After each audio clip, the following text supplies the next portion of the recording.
धुळे इथल्या ग्रामदैवत असलेल्या श्री एकविरा देवी आणि रेणुका माता मंदिरात चैत्र नवरात्रोत्सव आणि यात्रोत्सवाला मोठ्या उत्साहात सुरुवात झाली।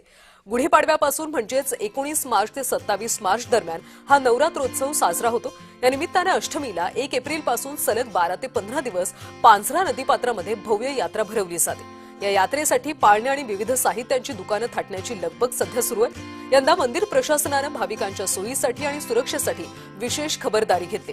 संपूर्ण मंदिराला रंगरंगोटी करण्यात आली असून पूर्वेकडचे भव्य गोपुरम प्रवेशद्वार आणि आग्रा रोडवरचे स्वागत कमान आकर्षक रंगांनी सजवण्यात आले।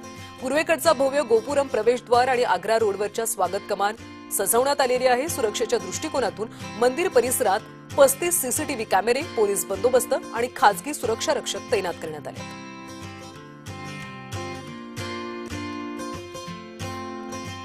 मूर्तीसाठी येणाऱ्या भाविकांना त्रास होऊ म्हणून शामियाना मंडप पूर्ण मंदिरात व घाटावर टाकण्यात आलेला आहे।